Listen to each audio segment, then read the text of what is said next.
My boss thinks I care more about his deadline than the love of my life. My husband Jay had just fallen into a medically induced coma. I was sitting in the ICU holding his hand when my boss Walter texted me. Heard about the accident, but Jay is the one in the hospital, not you. I expect you at the Sullivan client presentation tomorrow at 9. Don't let your personal life affect your professional commitments. I stared at the message in disbelief. Jay had eaten an unwashed strawberry straight from the packet 3 weeks earlier. A slug crawled over it and carried a parasite that traveled to his brain. The doctors didn't know if he'd ever wake up. I texted Walter back that I was using my emergency family leave. He responded, "That's for parents and children. Spouses don't qualify. See you tomorrow." The next morning, my phone rang at 8:45 a.m. Walter. I let it go to voicemail. He called again and again and again, 14 times in 20 minutes. Finally, a text. "Your absence has been noted. The Sullivan account is now at risk. I hope your husband's nap was worth your career." 2 days later, Jay's doctors told me they needed to perform emergency surgery to relieve pressure on his brain. I was signing consent forms when I heard someone say my name. Walter was standing in the ICU doorway in a 3-piece suit, holding a laptop bag. "Since you won't come to the office, I brought the office to you." He walked right past the nurse's station like he owned the place. "The Sullivan. Presentation needs revisions. I printed the deck so you can review it while you wait." I stared at him. "My husband might die on that operating table. Then you'll have plenty of free time after, won't you?" A nurse finally escorted him out, but he left the presentation folder on Jay's empty bed. I filed a complaint with HR the next morning. Priscilla Vance, our HR director, called me back that afternoon. She said she understood my frustration, but Walter was actually trying to help me. "He's advocating for you," she said. "The Sullivan account is worth $2 million.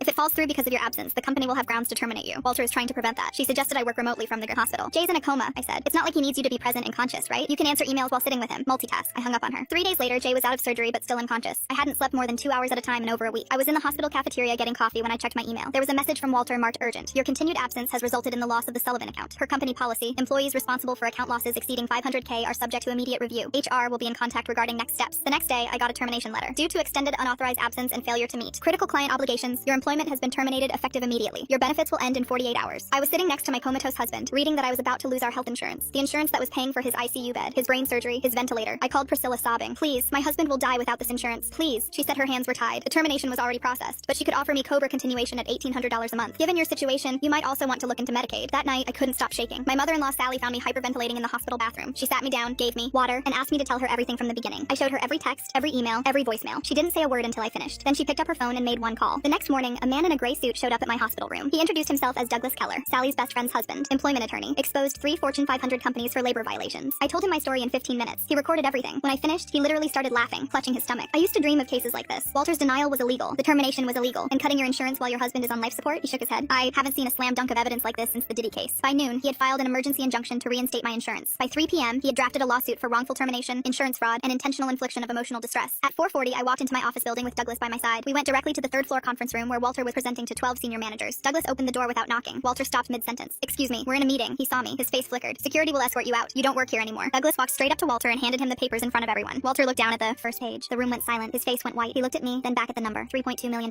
"This is, you can't." "I can," I said, "and I am." I walked out without another word. 12 senior managers watched me go. By end of day, he was fired, and I was rehired with a $250,000 compensation if I agreed to not sue. 3 weeks later, Jay woke up. Did I miss anything? I laughed for the first time in a month. "I'll fill you in later."